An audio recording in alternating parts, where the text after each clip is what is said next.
안녕하세요. 제2의 인생 황혼이혼의 진행자 은지민 변호사입니다. 치열한 삶을 이겨내고 맞은 인생의 황혼기, 여생의 행복한 동행 대신 이혼을 선택하고 있습니다. 제2의 인생 황혼이혼에서는 황혼의 부부가 왜 이별을 결심하는지, 그 과정에서 겪는 현실적 문제들은 무엇인지에 대해 다양한 사례를 알아보며 법률 지식을 전해드리겠습니다. 오늘은 부부가 이혼을 할 때 직면하는 형사 문제들을 설명드려 볼까 합니다. 몇 주 전 출근길에 있었던 일입니다. 한 아파트 단지를 지나가는데 정문 앞에 커다란 플래카드 하나가 눈에 들어왔습니다. 내용이 꽤 충격적이었는데요. 그 플래카드에는 이렇게 적혀 있었습니다. 애 둘 유부남과 두 집 살림 차림 땡땡 아파트 땡땡동 땡땡호에 사는 김땡땡 꽃뱀 조심. 그리고 바로 옆에는 누가 봐도 연인처럼 보이는 남녀의 사진이 대문짝만하게 인쇄되어 있었는데요. 제가 보기에는 자신의 남편과 바람을 피운 상간녀를 저격하기 위해서 어떤 여성이 걸어둔 것 같았습니다. 그걸 보면서 처음 든 생각이 이 문구 변호사 조언받고 쓴 거네 였습니다. 왜냐하면 이 플래카드 문구가 굉장히 계산적이었는데요. 실명이나 동호수 같은 정보는 중간중간 별표로 처리되어 있었고, 사진 속 남녀 역시 선글라스를 써서 얼굴 식별이 쉽지 않은 상태였습니다. 즉 명예훼손으로 처벌받지 않을 정도로 선을 잘 지켜서 문구를 기재해 둔 것이었습니다. 그렇지만 상간녀 본인은 저 플래카드가 자신을 가리킨다는 것을 알겠죠. 이렇게 이혼 사건을 진행하다 보면 배우자의 외도나 배신에 대한 분노와 복수심으로 인해서 나만 당할 수는 없다, 나만 괴로울 수는 없다는 마음에 상간자를 저격하는 플래카드를 걸거나 1인 시위를 벌이다가 형사사건에 연루되는 경우가 종종 발생합니다. 또 어떤 경우에는 가정폭력이나 도박처럼 범죄 행위 자체가 이혼 사유로 작용하기도 하고, 이혼을 요구하는 배우자에게 분노를 참지 못하고 폭력을 휘두르기도 합니다. 배우자의 부정행위에 대한 증거를 확보하려고 하다가 주거 침입을 하거나 도청을 하는 등 또 다른 범죄를 저지르는 경우도 있는데요. 이처럼 이혼 소송과 함께 뒤따르는 형사 문제들은 이 단순한 감정의 문제가 아니라 법적 리스크가 따르는 만큼 그 대표적인 사례들을 하나씩 구체적으로 소개드리겠습니다. 첫 번째 사례는 이혼을 요구하는 배우자에게 분노를 참지 못하고 범죄를 저지른 사례인데요. 주인공은 40대 남성으로 요식업에 종사하는 자영업자였습니다. 공무원인 아내와는 약 7년 정도 결혼 생활을 하고 있었고, 주인공 부부 사이에는 자녀가 1명 있었습니다. 주인공 부부는 표면적으로는 여느 부부와 다르지 않았습니다. 다투기도 하고 화해하기도 하면서 평범한 결혼 생활을 해오고 있었습니다. 하지만 이 부부는 성격이 극명하게 달랐는데요. 주인공은 다소 느긋하고 즉흥적인 스타일인 반면, 아내는 계획적이고 통제된 삶을 중시하는 성향이었습니다. 아내는 하루도 빠지지 않고 가계부를 적었고, 청소 순서와 분리수거 방식과 같은 사소한 부분까지도 자신만의 규칙을 만들어서 반드시 그대로 지키기를 요구했습니다. 주인공은 이런 아내를 답답해했죠. 처음에는 서로를 보완하면서 잘 맞춰갔지만 시간이 흐를수록 주인공 부부는 다툼을 반복하게 되었습니다. 여기에 한 가지 문제가 더 있었습니다. 아내는 약 5년 전부터 감정 기복이 심하고 불안장애, 공황장애 증상을 보여서 꾸준히 정신과 치료를 받으며 약물 복용을 하고 있었는데요. 주인공은 이런 아내를 배려하며 함께 지내왔지만 점점 아내의 잦은 잔소리와 분노, 지적을 받아들이는 것이 힘들었습니다. 그러던 어느 날 여느 때처럼 분리수거 문제로 아내에게 심한 지적을 받은 주인공은 감정을 가라앉히기 위해서 잠시 집 근처를 걷기 시작했습니다. 그런데 걸으면 걸을수록 마음속에 한 가지 생각이 점점 또렷해졌습니다. 더 이상 이렇게 살 수는 없다. 생각해보니 최근 몇 년 동안 단 한 번도 행복하다고 느껴본 적이 없었던 것이었습니다. 단지 버텨온 날들의 연속이었습니다. 그날 이후로 주인공은 몇 주에 걸쳐서 진지하게 고민을 이어갔고 결국 아내에게 조심스럽게 이혼하자는 말을 꺼냈습니다. 당연히 아내는 처음에 불같이 화를 냈습니다. 아내 입장에서는 항상 주인공이 잘못한 사람이라고 생각해 왔는데 이 잘못한 사람이 먼저 이혼 얘기를 꺼낸다는 것을 도무지 받아들일 수 없었기 때문이었습니다. 아내는 주인공에게 화도 내고 설득도 해보았으나 이미 주인공은 완전히 마음이 돌아선 상태였습니다.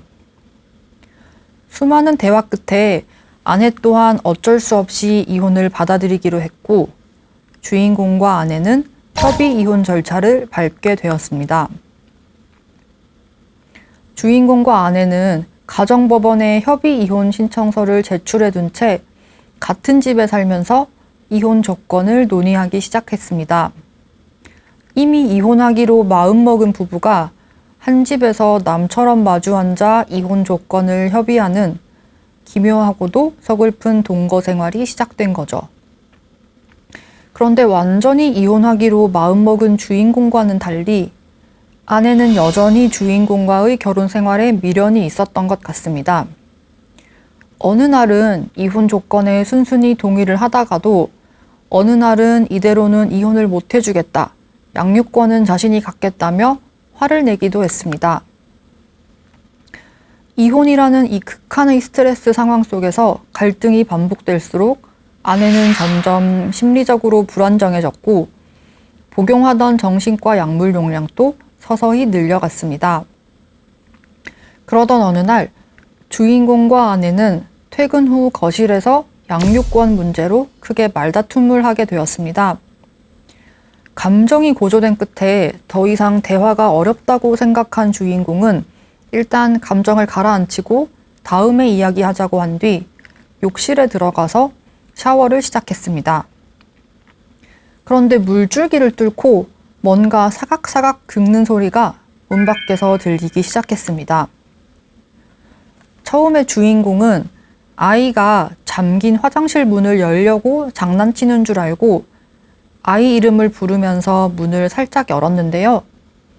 그 순간 주인공의 눈에는 믿기 힘든 장면이 펼쳐졌습니다. 아내가 한 손에 식칼을 들고 화장실 문고리를 긁고 있었던 것이었습니다. 과일 깎는 작은 과도 같은 것이 아니라 날길이만 20cm가 넘는 주방에서 고기를 썰 때 쓰는 진짜 식칼이었습니다. 주인공은 기겁을 하면서 바로 문을 닫고 잠갔는데요. 흥분한 아내는 문을 마구 두드리면서 나와서 이야기하자고 소리를 마구 질렀습니다. 주인공은 벌벌 떨다가 아내가 식칼을 들고 문을 부수려고 한다라면서 112 신고를 하였습니다. 집에 경찰관이 출동하고서야 주인공은 화장실에서 간신히 나올 수 있었는데요. 그런데 아내는 주인공이 경찰 신고를 한 사실을 알고는 곧바로 식칼을 원래 자리로 되돌려 놓았습니다. 그리고 경찰관들이 추궁하자 아내는 울면서 식칼이 아니라 노쇠 젓가락이었다라고 하였습니다. 경찰관들은 아내를 진정시키고 주인공과 분리시킨 다음 양쪽 진술을 확인했는데요. 경찰관들의 추궁에도 아내는 끝까지 식칼을 든 적은 없었다고 주장을 했습니다. 그러나 화장실 문 손잡이 부근에 찍혀 있는 수십 개의 칼자국을 확인한 경찰관은 주인공의 주장대로 아내가 칼을 들고 위협했다는 것이 사실이라고 보았습니다. 경찰관은 이 주인공뿐만 아니라 어린 아이에게도 이 상황이 위험하다고 판단해서 그 즉시 아내를 집에서 내보내고 법원에서는 아내에게 임시조치로 접근 금지 명령을 내렸습니다. 임시조치 결정문에 기재된 기간 동안 아내는 주인공이 사는 집으로 오거나 주인공에게 연락할 수 없게 된 것이었습니다. 이후 아내는 식칼을 이용해서 주인공을 위협했다는 혐의, 즉 특수협박죄로 입건되었습니다. 이 사건 이후 주인공은 극심한 트라우마를 겪었습니다. 그날 화장실 문이 열렸다면 아내가 식칼로 나를 찌르지 않았을까 하는 생각이 자꾸 들어서 일상생활을 하기 어려울 정도였는데요. 주인공은 정신과 치료와 심리 상담을 병행하면서 하루빨리 트라우마를 극복하려고 노력했고 아내를 상대로는 정식으로 이혼 소송을 제기했습니다. 결국 아내는 특수협박 혐의가 인정되어 처벌을 받게 되었고 이는 이혼 소송에도 반영되어 아내는 주인공에게 위자료까지 지급하게 되었습니다. 방금 말씀드린 사례는 분노와 좌절이라는 감정이 곧바로 폭력으로 이어진 것이었는데요. 이혼이 감정적으로 힘든 일인 것은 분명하지만 감정을 통제하지 못한다면 형사처벌의 대상이 되는 행동까지 할 수 있다는 사실을 잊지 말아야겠습니다. 두 번째로 소개해드릴 사례는 이 배우자의 외도를 밝혀내려는 과정에서 선을 넘고 결국 본인이 형사처벌을 받게 된 안타까운 사연입니다. 배우자의 배신을 확인하려다가 오히려 자신이 법을 어긴 경우인데요. 두 번째 사례의 주인공은 60대 여성으로 남편과는 30년에 가까운 긴 세월을 함께 했습니다. 주인공은 외벌이인 남편을 대신해서 두 자녀를 키우고 살림을 도맡았습니다. 주인공 부부는 특별한 문제 없이 무난한 결혼 생활을 하였는데요. 자녀들이 모두 분가하고 남편도 퇴직을 하자 주인공은 이제 할 일을 다 했으니 남편과 둘이서 조용한 노후를 보내면 된다고 생각했습니다. 그런데 어느 날부터 남편의 행동에 석연치 않은 부분들이 발견되기 시작했습니다. 퇴직 후 거의 집에만 있던 남편은 갑자기 약속이 있다며 외출을 하기도 했고, 통화를 할 때면 굳이 베란다나 화장실에 가서 전화를 받으며 작은 웃음을 흘리기도 했습니다. 처음에는 의심만 했던 주인공도 점차 확신을 갖고 증거를 찾기 시작했는데요. 남편의 휴대폰을 몰래 살펴보기도 하고 차량 블랙박스 영상도 확인해 보았지만 아무것도 나오지 않았습니다. 남편은 평소 꼼꼼하고 철두철미한 사람이었기에 혹시나 하는 흔적은 모두 지워버리고 있었던 것이었는데요. 증거를 잡지 못한 주인공은 자신이 괜히 예민했던 건가 싶은 생각이 들었다고 합니다. 그렇지만 30년 동안 함께 살아온 남편의 행동이 확실히 수상하다고 생각한 주인공은 계속 의구심이 들었고 결국 한순간의 잘못된 판단을 하게 됩니다. 바로 소형 녹음기, 즉 도청기를 구입해서 남편 차량에 몰래 설치한 것이었습니다. 며칠 후 주인공은 남편이 잠든 사이에 남편의 차에서 도청기를 회수해 왔습니다.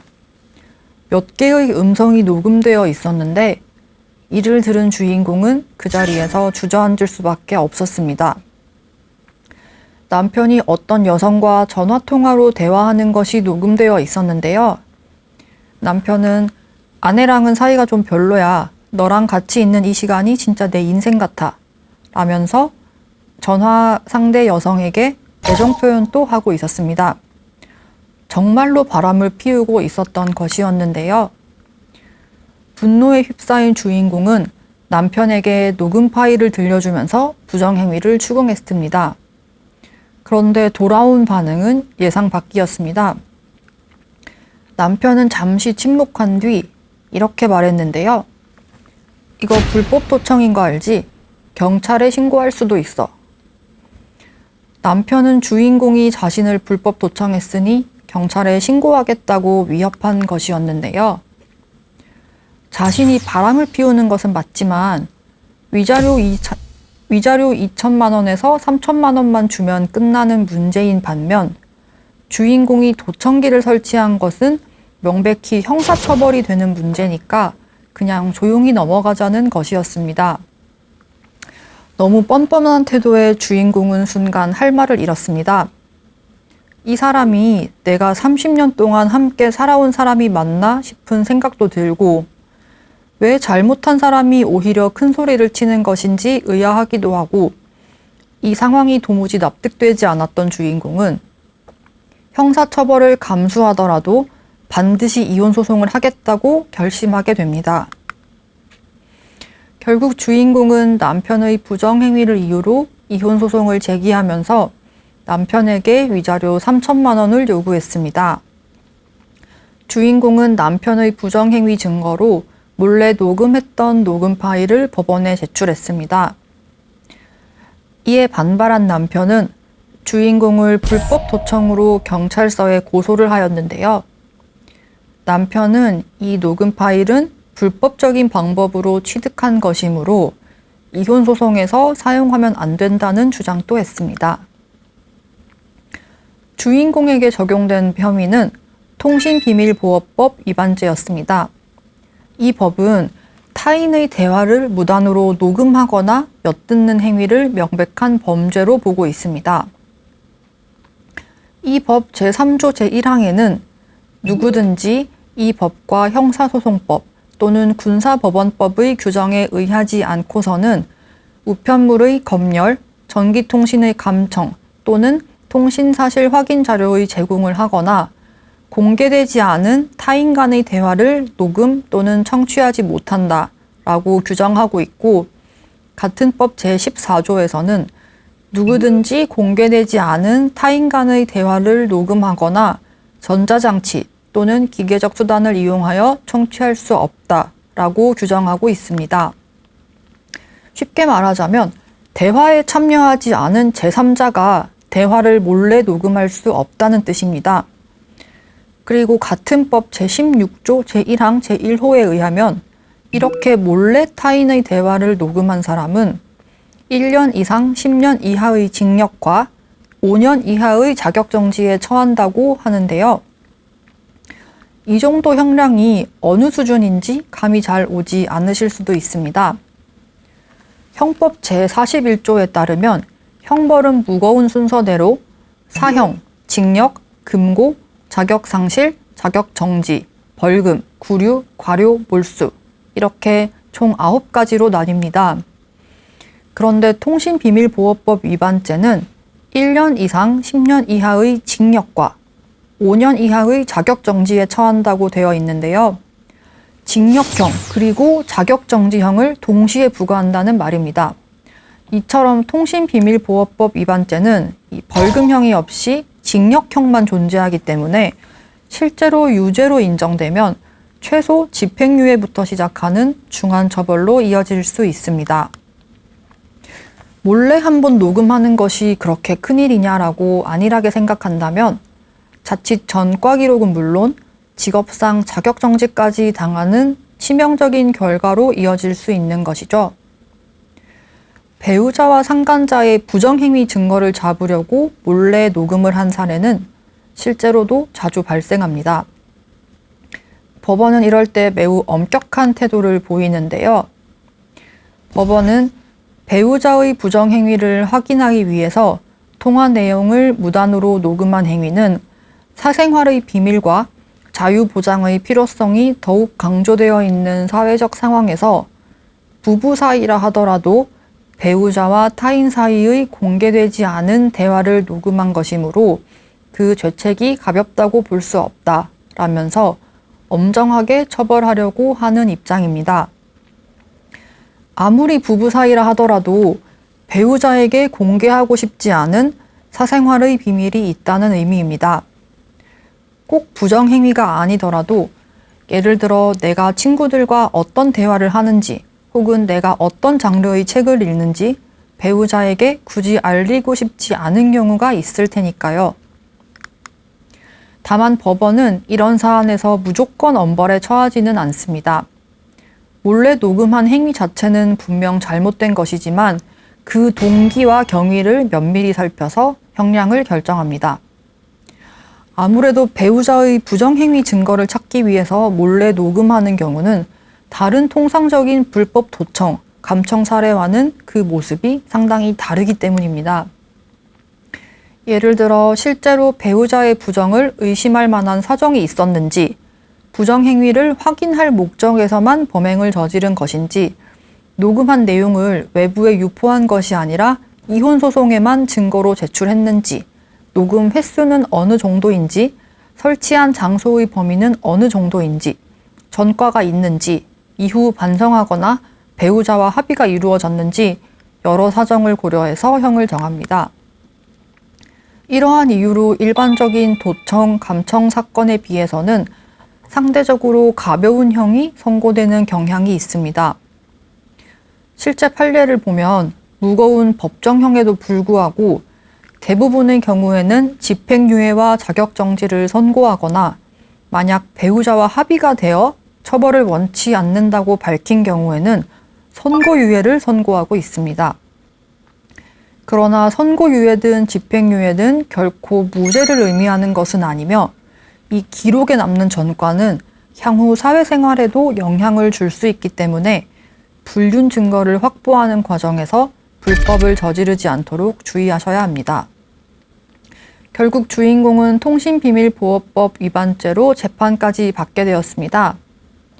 주인공은 기계 조작에 서툰 자신으로서는 남편의 부정행위를 확인할 수 있는 방법이 녹음기를 설치하는 것 말고는 없었던 점, 실제로 남편이 부정행위를 하고 있었던 점, 자신의 잘못된 행동을 인정하고 반성하는 점, 남편의 자동차에만 녹음기를 한번 설치했고 그 기간 또한 이틀에 지나지 않는 점, 녹음 파일을 이혼 소송 절차에만 제출하고 외부로 유출하지는 않은 점, 전과가 없는 점을 강조했습니다.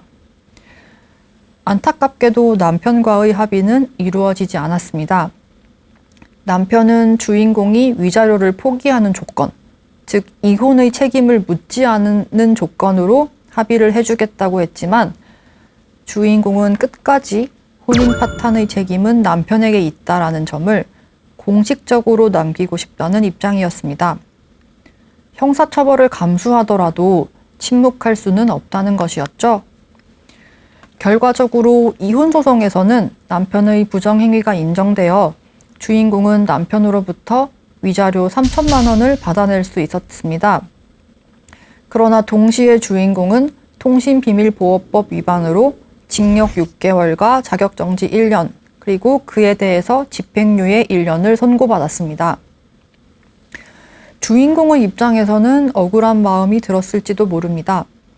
남편은 철저하게 흔적을 지우며 증거를 감추고 있었고 기계 조작에 익숙하지 않은 60대 주인공이 직접 남편을 미행하거나 감시하는 것도 현실적으로 불가능한 상황이었습니다. 그렇다면 어떻게 해야만 남편의 배신을 증명할 수 있었을까?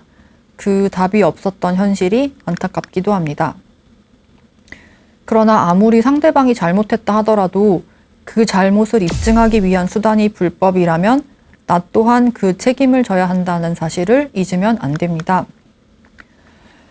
세 번째 사례는 실제로 상담을 하다 보면 종종 받게 되는 질문입니다. 바로 배우자의 불륜 상대방, 즉 상간자를 주거침입죄로 고소할 수 있는지에 관한 문제입니다. 상황은 이렇습니다. 배우자의 불륜 상대가 내 명의의 집, 그러니까 나와 배우자, 자녀가 함께 거주하는 공동주거지에 몰래 들어와서 불륜을 저지른 경우입니다. 내 배우자가 바람을 피운 것도 모자라 함께 사는 집에 상간자를 몰래 데려왔다고 한다면 그 배신감은 이루 말할 수 없겠죠. 상식적으로 내가 절대 집에 들여놓을 리가 없는 사람이 내 집에 들어와 불륜을 저질렀다면 당연히 그 상간자를 주거침입죄로 처벌할 수 있을지 궁금해질 수밖에 없습니다. 이번 이야기의 주인공은 50대 회사원 남성입니다.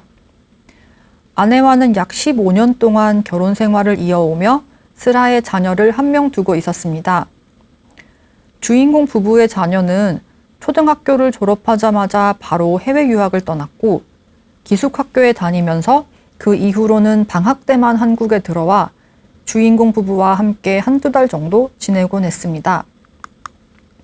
아이 없이 부부만 생활하는 시간이 길어지다 보니 약간 적적한 마음에 주인공 부부는 강아지 한 마리를 입양하게 됩니다. 아내가 재택근무를 해서 집에 사람이 있는 경우가 대부분이었지만 가끔 아내가 외출하면 집이 비는 시간도 있었는데요. 혹시 강아지가 혼자 있다가 아프거나 사고가 생길까 걱정한 주인공 부부는 거실에 반려동물 전용 CCTV, 즉 펫캠을 설치하게 됩니다. 이 펫캠이 이 사건에서 결정적인 역할을 하게 되는데요. 휴대폰에 펫캠과 연동된 어플리케이션을 설치하면 실시간으로 강아지가 뭘 하는지 확인할 수도 있고 펫캠으로 강아지에게 말을 걸 수도 있는데요. 이렇게 1년 정도 생활하던 중 주인공은 해외로 1년 정도 파견 근무를 가게 됩니다. 아이도 해외 유학을 가 있고 자신 또 해외 파견 근무를 와서 아내가 혼자 적적하겠다는 생각을 한 주인공은 하루빨리 한국으로 복귀할 수 있도록 일에만 몰두했습니다. 홀로 파견지에서 열심히 일하던 주인공은 틈틈이 펫캠을 통해서 강아지를 보며 외로움을 달랬는데요. 어느 날 일을 하던 주인공은 이 펫캠 어플리케이션에서 동작 감지 알람이 울리는 것을 듣게 됩니다. 강아지가 펫캠 앞을 지나가면 어플리케이션에서 알람이 울리는데요. 그러면 주인공은 강아지가 펫캠 앞에서 놀고 있다는 것을 알고 어플리케이션을 켜서 강아지 모습을 보곤 했습니다. 그날 또 평소처럼 알람이 울려서 주인공은 펫캠 어플리케이션을 켰는데 강아지가 아니라 다른 것이 찍혀 있었습니다. 바로 자신의 아내와 어떤 남자가 거실에서 스킨십을 하는 장면이었습니다.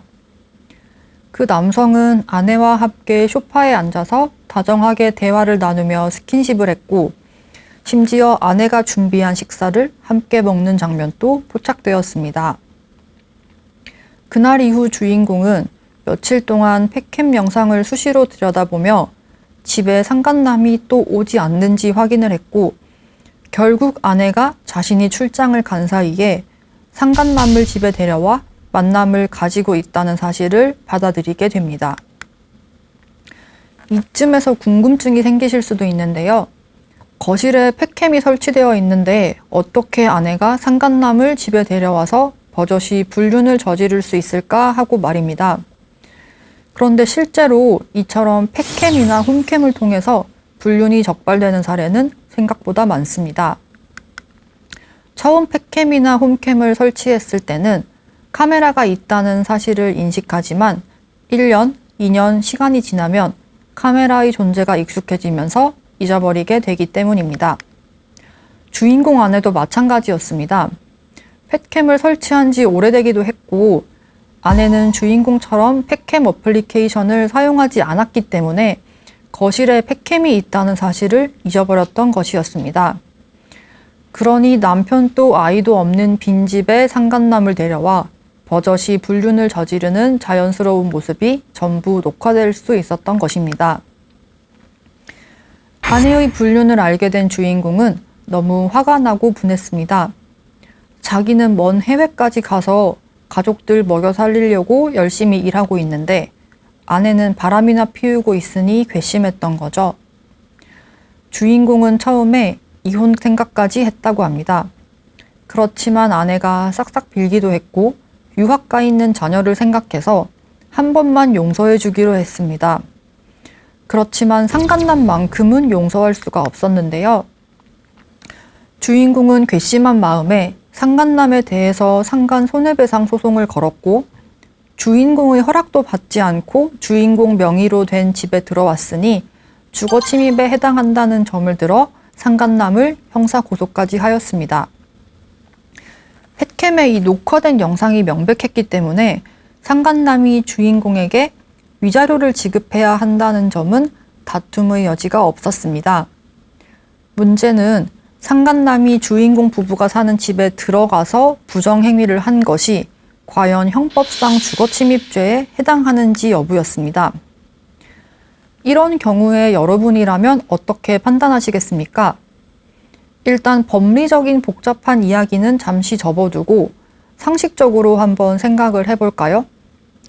예를 들어 내 집, 나와 배우자뿐만 아니라 자녀들도 함께 사는 이 공간에 배우자가 나 몰래 상간자를 데리고 와서 부정행위를 했다고 생각해 봅시다.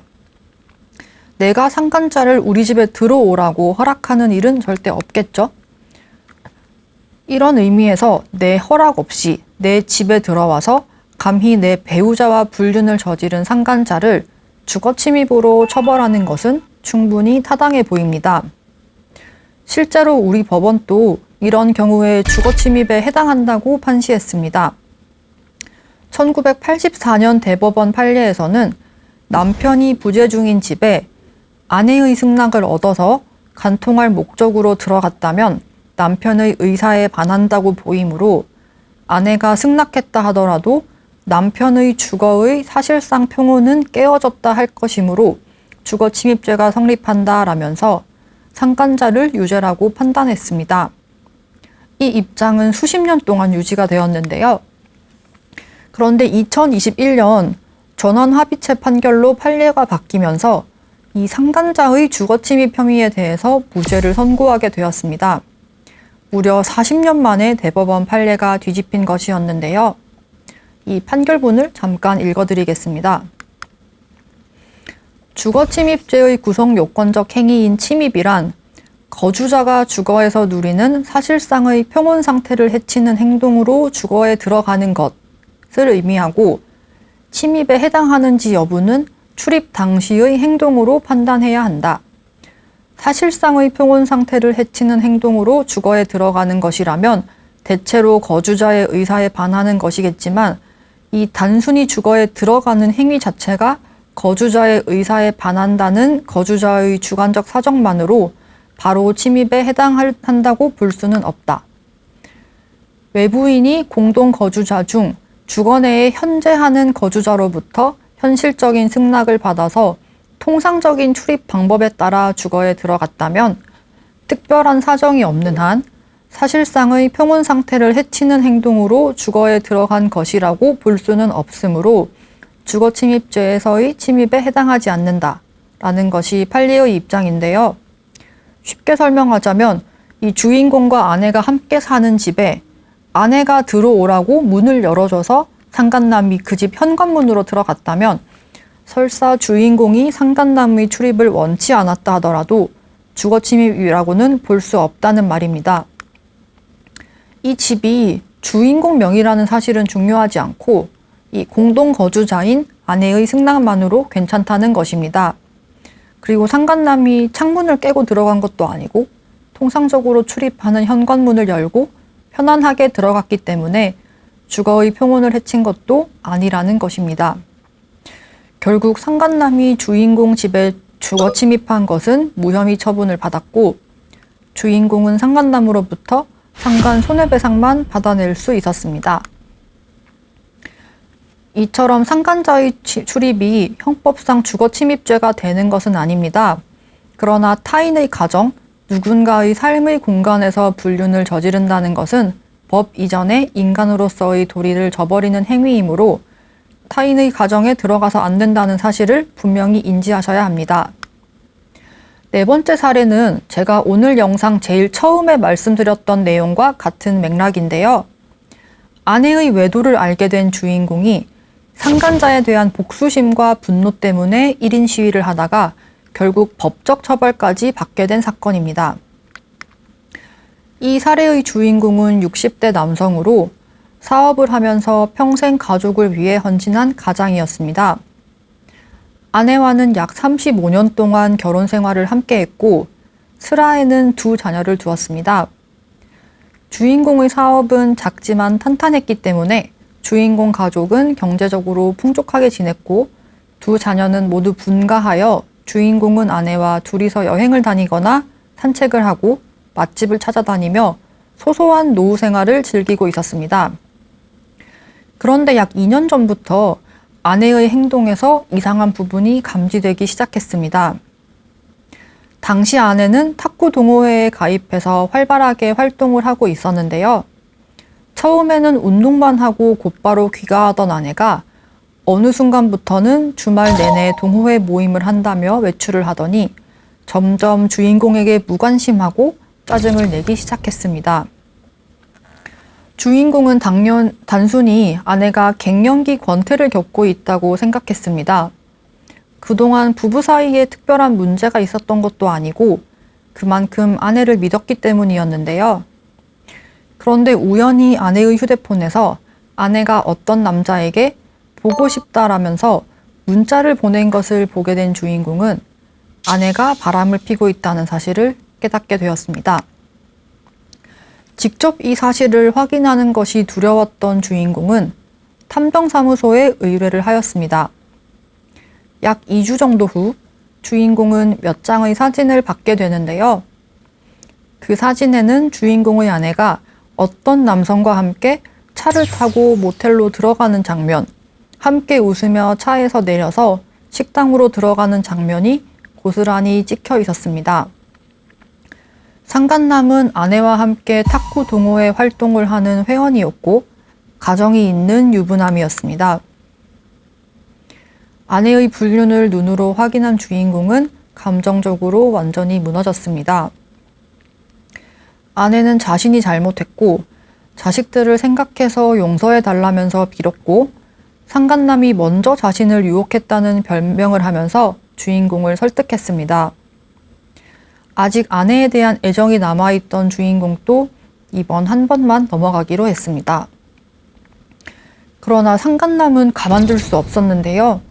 이에 주인공은 상간남에 대한 상간 손해배상 소송을 진행했고 탐정사무소에서 제공한 사진들을 부정행위 증거로 제출해서 위자료 1,500만 원을 인정받을 수 있었습니다. 주인공은 상간남으로부터 위자료는 쉽게 받았지만 그 정도로 분이 풀리지는 않았는데요. 어떻게든 상간남을 망신주고 싶다는 생각만 가득했습니다. 오직 상간남에 대한 분노와 복수심 때문에 주인공은 피켓을 들고 상간남이 거주하는 아파트와 회사 앞에서 1인 시위를 시작했습니다. 피켓에는 남의 가정을 파탄낸 사람을 고발합니다 라는 문구와 함께 상간남의 실명과 회사가 버젓이 기재되어 있었습니다.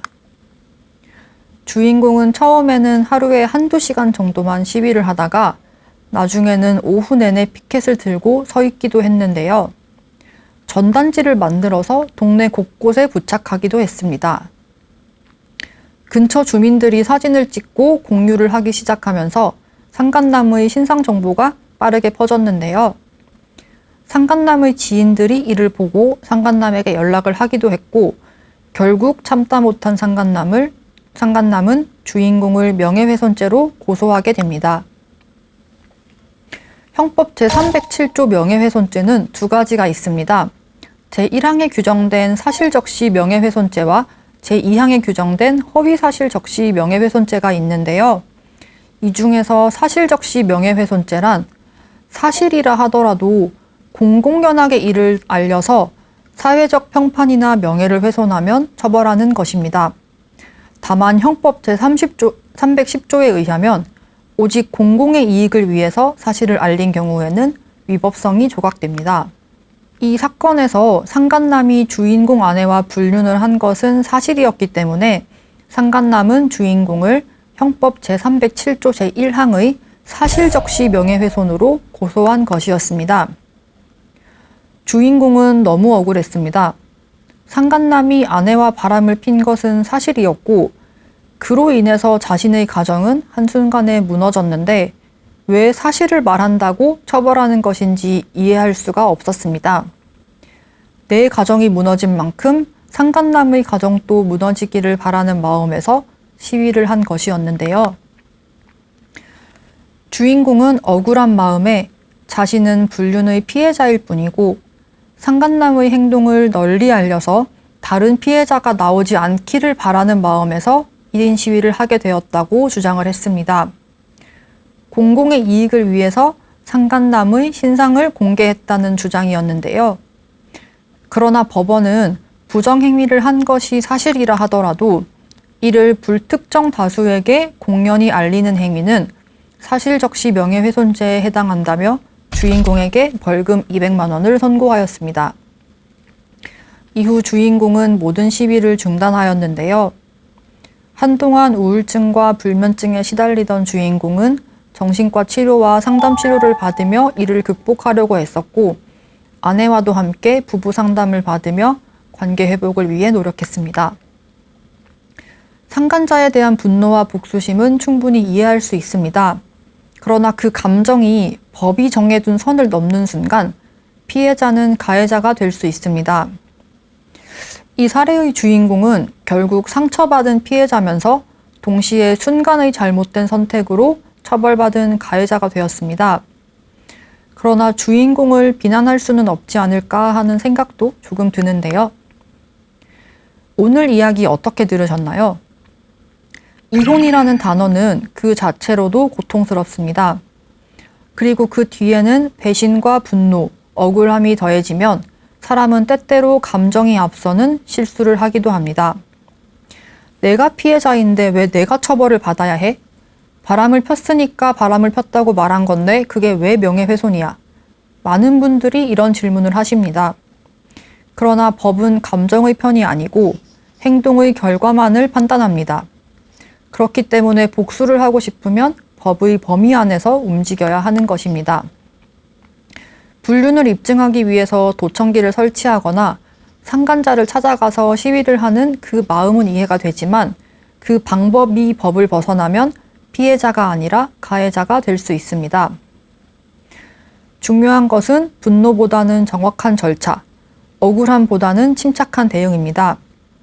이혼 과정에서 겪게 되는 크고 작은 형사적인 문제들, 절대 혼자 판단하지 마시고 전문가의 조언과 자문을 받으시기 바랍니다. 오랜 세월 함께 해온 부부가 이혼을 결심하는 것은 비단 두 사람만의 일이 아닙니다. 어려운 결정을 하시기 전에 진솔한 대화와 진심 어린 이해로 서로를 다시 한번 돌아봐 주십시오. 그래도 할 수밖에 없는 결정이라면 저희 제2의 인생 황혼이혼이 올바른 선택을 돕는 길잡이가 되어드리겠습니다. 함께해 주셔서 고맙습니다.